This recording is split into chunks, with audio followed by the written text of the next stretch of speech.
Alors bonjour à tous et bienvenue dans ce nouvel épisode de En détente. Aujourd'hui on accueille Julie. Bonjour, enchantée. Bonjour Julie. Salut Magali. Pour commencer, est-ce que tu peux te présenter s'il te plaît? Oui, bien sûr. Alors, je m'appelle Julie, j'ai 25 ans, je viens de Belgique et je vis ici à Barcelone depuis bientôt 4 ans. Ok, super. Et donc tu as ouvert ton restaurant, bar, tu appelles ça café? J'appelle ça un bar à Assaï. Ok. Ton Exactement. bar à Voilà, Assaï, exactement. récemment à Oui. Barcelone. Oui, le 1er août, oui. Ouais, donc c'est tout récent. C'est tout récent. Voilà. Ok, super. Euh, Initialement, tu viens d'où? Combien de temps ça fait que tu es à Barcelone? Alors, donc je viens de Belgique, donc dans la partie francophone de la Belgique, ça s'appelle Namur exactement. Ah, ok. C'est pas très connu, mais voilà, pour ceux qui sont de Belgique peut-être. Et alors, ça fait 4 ans que je vis ici. Donc, 4 ans que je travaille à Barcelone dans une entreprise française. Alors, j'ai fait 2 entreprises différentes, mais donc voilà, ça fait 4 ans que je vis et que je suis salariée ici. Et voilà. Ok, très bien. Et donc, d'où t'es venue l'idée d'ouvrir ton propre bar à Assaï? Alors, j'ai ouvert Bahia donc en août de cette année parce qu'en fait, j'ai été licenciée pour raisons économiques en mars dernier. Donc voilà, après ce licenciement économique, j'ai un peu décidé de quitter le salariat. Enfin, dans mon idéal, je quittais le salariat. Donc j'ai commencé à faire les démarches à partir de mai, juin, juillet. Et puis j'ai trouvé ce fonds de commerce à racheter. Et du coup, voilà, en juillet, je visite ce local et en août, j'ai ouvert. Ok, ouais, donc ça s'est fait super rapidement. Ça s'est fait assez rapidement, oui. Voilà, c'était de ma volonté donc d'ouvrir le 1er août parce que je savais qu'il fallait que j'ai un peu de trésorerie pour passer l'hiver. Parce que du coup, mon produit, on y reviendra, mais c'est un produit qui est plus consommé en été. Donc voilà, Ok. je voulais absolument que Ça y est. pour le 1er août, je puisse déjà commencer à vendre mon produit pour faire un petit peu d'économie et passer l'hiver. Ok, très bien. Direct, tu t'es dit, j'ouvre mon propre truc ou il y a quand même eu une phase où t'as un peu cherché d'autres jobs? Alors, donc après ce licenciement, pour la petite anecdote, non, j'ai jamais cherché de travail enfin, j'ai jamais recherché à travailler dans une entreprise ici à Barcelone. Alors, je pense que le licenciement économique, pardon, ça m'a un peu vacciné du salariat. Hmm. Déjà, ça, c'était la première étape. Après, je m'étais pas dit que j'ouvrirais mon bar pour autant. Enfin, voilà, il y a eu plein d'idées voilà, j'avais pensé à me mettre en freelance, etc.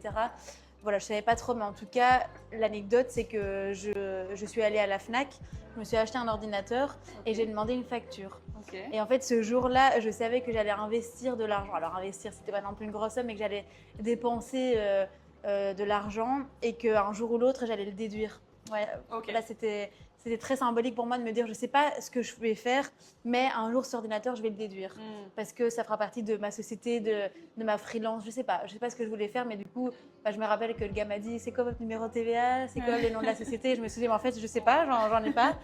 Juste mettez mon nom, mon prénom, et on verra. Et du coup, voilà, c'était ça l'anecdote. C'est qu'à ce moment-là, donc ça, c'était, je pense, au mois d'avril, je me suis dit un jour ou l'autre, alors j'ai même demandé à quelqu'un, à un comptable, qui m'avait dit que tu as même presque 3 ans pour déduire. Ah ouais, ok. Oui, je sais, enfin, je me rappelle plus exactement, mais que j'avais du T'as temps. du Donc je me suis temps. dit, ok, j'ai cette période-là, 3 ans, 1 an, je sais plus. Et un jour, je vais déduire cet ordinateur. On va rembourser On l'ordinateur. va rembourser l'ordinateur. Non, mais franchement, c'est hyper symbolique parce Ouais, que non, mais c'était mon premier pas dans l'entrepreneuriat et mon premier pas hors du salariat. Ouais. Voilà. Ouais, c'est plein de petites Voilà. choses symboliques comme C'est ça. ça qui fait qu'aujourd'hui, Ok, super. D'où est venue l'idée de ton projet et combien de temps ça a pris entre l'idée et l'aboutissement? Alors, j'ai concrètement, donc l'idée d'être indépendante, ça m'est venu dès le mois de mars, donc dès mon licenciement. Avril, mai, juin, j'ai fait des cours d'espagnol. J'ai réfléchi un peu à ce que je voulais faire. Voilà, j'ai pris un peu toutes les opportunités qui s'ouvraient à moi. J'ai réfléchi à ce que je voulais faire. Et en juillet, j'ai visité les fonds de commerce. Et je dirais que le 10 juillet, j'ai fait une offre pour celui-là. Parce que j'ai eu de la chance, j'en ai visité 4 et le 4e, c'était le bon. Quatrième, c'était Voilà, j'ai super. vraiment eu un coup de cœur et j'ai vu. Je suis passée le pas de cette porte et j'ai vu en grand le mot opportunité. Je me suis dit, c'est celui-là Ok. et ce sera pas un autre. Et du coup, j'ai ouvert le 1er août. Donc vraiment, ça a pris 3 semaines. Ok, ah ouais, très rapide. Très rapide. Mais Ouais. c'est vrai qu'il est vraiment idéalement placé. Voilà. Je comprends que Mais t'aies eu, après, le coup de tout, cœur. tout s'est fait petit à petit. J'ai refait la déco, j'ai repeint, mais bon, j'ai pas fait avant le 1er août. J'ai fait tout jusque la semaine dernière. Là, j'ai changé mon mobilier. Ah ouais, Donc, d'accord. Ouais, ça, petit à petit, petit. par priorité. Voilà, Quoi. par priorité. Mais en tout cas, je savais que pour le 1er août, je voulais commencer mon activité parce qu'il fallait que je maximise à fond sur les touristes qui restaient, Ouais, bien sûr. les passants, l'été, La la fin de plage. l'été, Voilà, exactement. l'été a été assez long ici. Donc, Exactement. est-ce que tu avais déjà eu une expérience entrepreneuriale avant? Pas du tout. Pas du tout. J'ai toujours été salariée en Espagne. J'ai fait 2 boîtes différentes, mais j'ai jamais été Ok. dans Ouais, en l'entrepreneuriat. même temps, ouais, à 25 ans, Voilà. c'est... Voilà. En tout cas, bravo. Hein. Merci beaucoup. Quels ont été les plus gros défis au démarrage? Hmm. Je dirais que toute la partie administrative, c'était compliqué, mais je me suis vite fait aider Ok. par un comptable et expert comptable qui a pris en main toute cette partie que déjà l'espagnol plus, enfin même de toute façon même en français, Oui. c'est des choses c'est des skills que je n'ai pas. Des choses, Donc j'ai vite délégué et ça, voilà. Après, évidemment, beaucoup de travail, beaucoup de fatigue, beaucoup de stress, penser à plein de choses. Enfin, en fait, tout était compliqué. Tout, mais rien non plus était impossible, mais tout était compliqué. Genre, maintenant, même pour moi, avoir des fournisseurs, par exemple, j'ai 20 fournisseurs différents, ça Ah me ouais. semblait super compliqué. Ok. De faire des commandes, de comment une facture, enfin, ça me semblait, alors qu'en fait, c'est pas compliqué. Coordonnées. Voilà, et c'est tout, ça. Voilà, tout me semblait. À quel moment je dois recommander est-ce que je dois négocier? Est-ce que je paye ma facture? Enfin, en fait, c'est des petits trucs. On Ouais, dirait que c'est t'as super jamais fait, dur. quoi. Voilà, c'est ça. Donc, Voilà, c'est ça. Tout est nouveau. Mais bon, après, t'apprends sur le moment. Voilà, c'est pas. Et trouver des fournisseurs, c'était dur ou Non, pas du tout. Non, Mais ok. pas du tout. Enfin, c'est très simple. Tu tapes sur internet. Je sais pas, tu veux vendre des empanadas, proveedor, et voilà, c'est tout. Non, D'accord. c'est très facile. En fait, Tu sélectionnes. à partir du moment où tu dois dépenser de l'argent et que quelqu'un doit gagner de l'argent grâce à toi, c'est assez simple. Ouais. Voilà. Tu Donc, demandes un service, quelqu'un propose ce exactement. service. Et puis, j'ai aussi beaucoup de fournisseurs, comme tu as vu David qui est passé, c'est Oui. beaucoup de fournisseurs qui viennent me voir et qui me demandent ah, t'as besoin de quelque chose? Ah, je te vends ça. Enfin, voilà. D'accord, oui, t'en as qui passent directement Exactement. le pas de ta porte. Et... Exactement. C'est des commerciaux, finalement. Donc, Ouais. ils me démarchent et puis voilà. Ok. Donc, quelles ont été les premières étapes concrètes pour lancer cette activité à Barcelone? La première étape, ça a été de visiter des fonds de commerce. Ouais. Non, la première étape, c'est d'abord de savoir ce que tu veux faire. Donc moi, je savais que je voulais faire quelque chose de physique, c'est-à-dire que je voulais plus être derrière mon ordinateur. D'accord. J'ai été pendant 4 ans donc chef de projet marketing digital, exactement le nom de mon poste. Donc j'étais derrière mon ordinateur, je faisais des publicités sur Google Ads, etc. Et je savais que maintenant, je voulais plus faire ça en fait. Je voulais faire quelque chose de concret, je voulais me lever le matin et utiliser mes mains, voilà, faire vraiment quelque chose de concret. Ça, c'est la première étape. Ensuite, savoir qu'est-ce que tu veux vendre. Et une fois que tu sais ça, visiter des fonds de commerce, trouver un comptable, trouver un avocat, trouver des fournisseurs, trouver des employés, créer ta société, trouver ton nom de marque. Voilà. Okay. Mais la première étape, c'est savoir ce que tu veux faire et puis trouver le local idéal si tu veux faire quelque chose de physique, bien sûr. Ok, très bien. Est-ce que tu trouves qu'il est facile de créer un réseau professionnel ici? Alors, avec d'autres professionnels qui font la même chose, est-ce que le contact est facile? Alors moi, je me suis jamais rapprochée de ce genre de réseau parce que je savais même pas que ça existait. Enfin, je sais pas s'il y en a ici à Barcelone. Sûrement, mais en tout cas, j'en fais pas partie. Alors évidemment, j'ai été me présenter auprès des commerçants du coin, donc voilà, ils me connaissent, voilà, on s'entend bien, mais c'est pas spécialement un réseau que je me suis créé. Non, ça, j'avoue que j'ai pas trop de retour à te faire là-dessus. Tu t'es lancée solo, quoi. Ah ouais, non. Non, en fait, je connaissais même. Alors, je connaissais donc David du BPM, voilà. C'est le seul entrepreneur francophone que je connaisse à Barcelone. Voilà. Okay. Donc, mais bon, je peux pas spécialement dire non plus qu'on se soit aidé. Non, pas du tout. Enfin, voilà. Je pense même justement après l'ouverture, on s'est dit mais on a sûrement plein de choses à se dire. Ouais. On a plein de choses en commun. Donc, c'est après qu'on a commencé à discuter de ça. Mais sinon, pas du tout. Enfin, moi, je connaissais son bar et j'y allais avant d'ouvrir Baya, mais c'était pas. Non, j'avais pas spécialement. Pas dans cette optique-là. Non, pas du tout. D'accord. Est-ce que tu as rencontré des avantages ou des inconvénients ou bien des différences en tant qu'entrepreneur étranger ici à Barcelone? Alors non, pas spécialement. J'ai pas eu l'impression que les gens aient été moins sympas avec moi parce que j'étais pas espagnole. Bah, je pense que le plus important, c'est de t'entourer de bonnes personnes qui t'aident. Voilà, un bon comptable, un bon avocat, comme je le disais, une bonne agence, parce que du coup, c'est grâce à l'agence que j'ai aussi trouvé ce fonds de commerce. Ok. Non, franchement, j'ai pas senti de différence à ce niveau-là. Ok. Je pense que tu as autant de chances, quelle que soit ta nationalité, d'ouvrir un truc si tu en as envie, si tu as le fonds nécessaire, si tu as une bonne idée, voilà. Ok. Et au niveau de la clientèle, ça a été bien accueilli aussi parce que Oui. je sais que en fonction des quartiers, bon toi c'est pas forcément ton cas, mais tu sais il y a beaucoup de cafés qui ouvrent, qui sont un peu destinés aux expats. D'accord. Et du coup qui ont souvent un peu mauvaise Ok. réputation auprès des locaux. Ok. J'ai vu il y a pas mal, enfin comme Ok. ça se gentrifie un peu Bien sûr. certains quartiers. Alors vraiment, pas du tout. Je n'ai jamais eu une réflexion. Alors je pense que les gens sont... Alors mon produit, il est brésilien. Et moi, je papote beaucoup avec mes clients parce que ici, j'ai la chance d'avoir beaucoup de locaux, donc des gens qui reviennent. Ok. Donc je noue un peu une relation avec eux et c'est trop chouette. Et les gens sont un peu étonnés quand je leur dis que non, je ne viens pas du Brésil, mais Ok. je viens de Belgique. Mais j'ai pas l'impression que ça dérange les gens. Au contraire, ils sont intrigués. Et parfois, ils me posent des questions. Ah, mais pourquoi...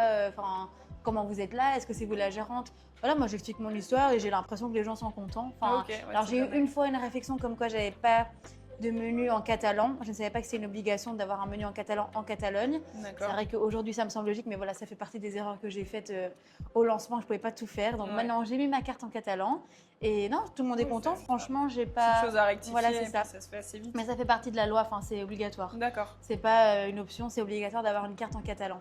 Moi, ma carte était en anglais, en espagnol.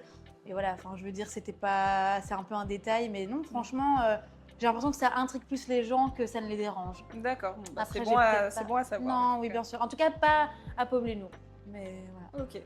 Comment tu fais pour te faire connaître? Est-ce que tu te fais connaître à travers les réseaux, à travers le bouche à oreille ou juste des passants plutôt? Alors, bah, moi, ma clientèle, c'est beaucoup des passants, puisque bah, je suis dans une rue assez bien positionnée à la Rambla de Poblenou. Après, bah, j'ai beaucoup de locaux, comme je disais, parce que Poblenou, c'est assez petit. Voilà, les gens viennent et reviennent parce qu'ils sont contents. Ok. Donc ça, c'est top. Bon, ça va. Après, bah, je fais un peu de communication sur Instagram. Mais je suis pas certaine que les gens viennent grâce à ce compte. Grâce à ça, Parce que ouais. bon, voilà, c'est plus les gens qui me connaissent, qui m'ont suivi ou les gens qui sont déjà clients. Ok. J'ai pas la fame sur les réseaux, quoi.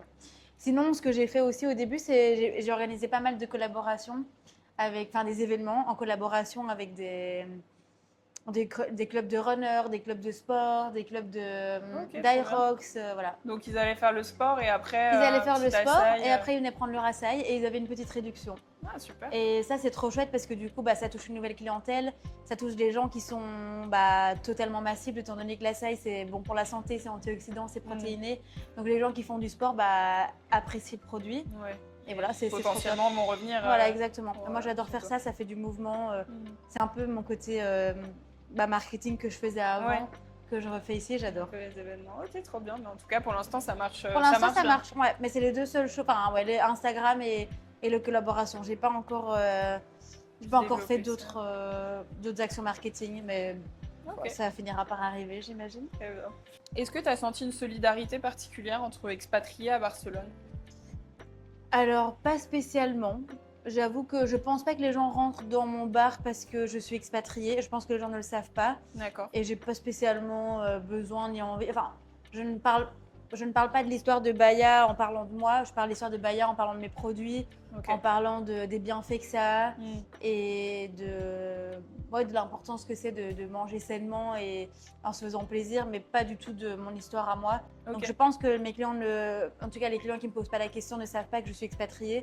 Donc non, j'ai pas vraiment ressenti cette solidarité, mais parce que moi-même, j'en parle pas. Tu le mets pas en avant. Pas du ouais. tout. D'accord. Très bien. Ok. À quoi ressemble une journée type pour toi? Alors, du coup, Baya est ouvert tous les jours de l'année de 10h à 10h du soir. Donc, on a des longues journées puisqu'en fait, un assaï, ça se mange autant le matin qu'à 16h qu'à 20h après le repas. Ok, Du coup, c'était en dessert. en dessert, ouais. D'accord. Surtout en dessert d'ailleurs, c'est le moment où on a le plus de monde.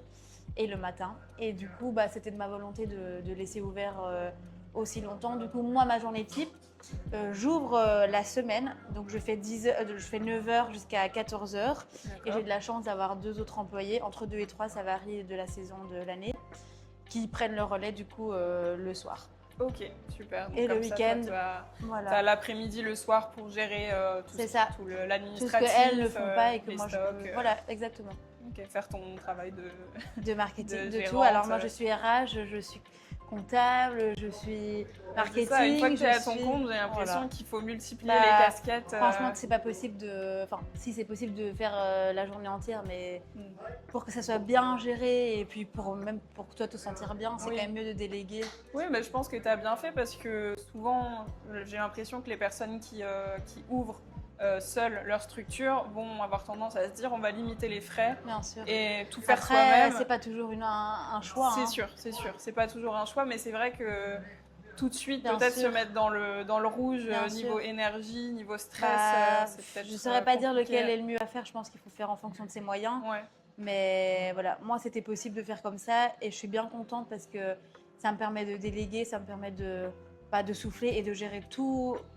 Enfin, par exemple, Baya n'a jamais été en rupture de stock une seule fois Ok. en 3 mois sur aucun produit parce que justement, je gère toute cette partie-là. Voilà. Donc, Qu'est-ce qui te motive le plus dans ton activité? Ah bah, je pense que peu importe l'activité que tu fais, à partir du moment où tu es indépendant, que tu es à ton compte, bah, juste faire grandir ton entreprise, c'est ça qui est motivant. Ok. Donc moi, dans mon cas, bah, c'est de changer la carte, de faire des nouvelles recettes, tester des nouveaux produits en fonction de ce que les gens aiment, ce que les gens me demandent. Parce que je parle aussi beaucoup avec mes clients et du coup, bah, j'ai leur retour. Ouais. Donc, C'est voilà. bien d'avoir les retours Voilà, en direct. c'est ça, ouais. Moi, je teste des choses et voilà, les gens me disent, par exemple, voilà, le Ube Latte, c'est à la mode. Je l'ai mis à ma carte. Ok. Bah, ça, c'est motivant, voilà, tout simplement voilà, d'entreprendre, d'être. Voilà, ma motivation, c'est que Baya grandisse et que Ouais, tu crées quelque Toutes les- chose voilà, vraiment c'est ça. qui est à toi, quoi. toutes les journées sont différentes et voilà, c'est super gratifiant et super motivant, quelle que soit la journée. Ok. Et à l'inverse, qu'est-ce qui est le plus dur à gérer? Hum, Alors, dans mon cas, je dirais que le plus dur, ça a été le management.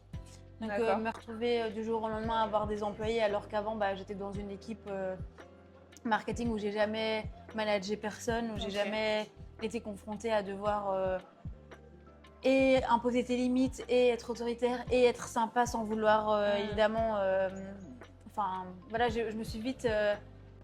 Vu que j'étais de l'autre côté avant, bah, j'ai pas envie qu'elle De se mal sente. faire, Voilà, ou- j'ai pas envie de mal faire. J'ai pas envie que elle. J'ai l'impression que si je fais une réflexion, qu'elles vont mal le prendre, etc. Donc, c'est un peu compliqué pour moi cette partie management. Ok, Mais bon, ouais. ça fait partie du jeu. Doser Ouais, voilà, c'est ça. l'autorité, mais Voilà, en même c'est temps ça. rester sympa. C'est ça. Mais c'est Et vrai autorité ne veut pas dire ne pas être sympa, mais c'est vrai que pour moi, l'autorité, ça a la connotation un peu péjorative, alors que ça l'est pas forcément. Mais du coup, voilà, c'est ça un peu mon c'est challenge. juste qu'il y a des personnes qui le font très mal. Voilà, mais, c'est ça. Voilà, c'est ça. Je pense que tu peux bien le faire et en étant autoritaire, mais enfin, je sais pas si vraiment l'autorité c'est le mot, mais en tout cas imposer tes limites parce que t'as pas le choix. Hein, Oui. Ça fait partie du jeu. Oui, il parce faut- que du coup, les employés sont là pour t'aider. Et c'est C'est vrai ça. que c'est. C'est ça. Et pour que ça tourne, il faut déléguer. Et pour déléguer, il faut qu'elle le fasse bien. Voilà. Ok. Quel conseil donnerais-tu à un Français qui veut lancer son activité à Barcelone? Eh ben, je dirais de se lancer tout court. Je pense que le plus dur, c'est la première étape, c'est se mettre dedans Ok. et commencer à faire les premières démarches.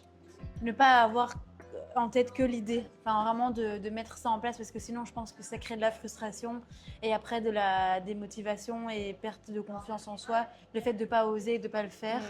Donc, je dirais que si quelqu'un a une idée, bah, il faut le plus tôt possible se lancer parce que de toute façon, tant que tu n'as pas commencé, tu ne peux pas savoir si ça fonctionne, si c'est rentable, si les gens aiment ou pas. Donc voilà, si en toi tu le sens que c'est ce que tu veux, il faut. Ouais. Pas il trop faut- se poser de questions et. Bah si, y je pense aller. qu'il faut se poser beaucoup de questions, mais en tout cas, il faut aller jusqu'au moment où tu te lances parce que sinon, ça crée de la frustration et tu as l'impression que tu vas jamais au bout de tes objectifs. Donc ouais, je dirais que le plus important et le plus dur, c'est vraiment de faire la première démarche, de contacter l'avocat, de contacter un comptable, de contacter tes banques. Qu'est-ce que je peux faire? Qu'est-ce qui est possible? Qu'est-ce qui n'est pas possible? Dans combien de temps? Voilà, c'est ça. Ok, très bien. Et pour finir, pourquoi Baya? Pourquoi tu l'as appelé comme ça? Alors, Bahia, déjà, ça veut dire baie en espagnol. Ok. Et la Saï, c'est une baie. Donc, je trouvais que c'était très bien. C'est logique. Et alors, je voulais surtout un nom qui était compréhensible, prononçable et facile à lire pour quelqu'un qui parle français, qui parle espagnol et qui parle anglais. Vu qu'on est dans une ville quand même assez internationale, je voulais quelque chose qui passait dans plusieurs langues. Et puis là, Bahia, ça avait une super bonne signification. Oui, donc ça j'étais colle très bien. Et puis contente. c'est vrai que c'est court, Voilà, c'est court, c'est catchy, facile. Tu retiens, voilà. Ok, Ça a du sens. C'était exactement ce que je voulais. parfait. Bah, en tout cas, bravo pour Merci cette beaucoup. ouverture et merci beaucoup Julie d'avoir témoigné Merci aujourd'hui. beaucoup. Et à bientôt pour un prochain épisode. Ciao. Ciao, ciao.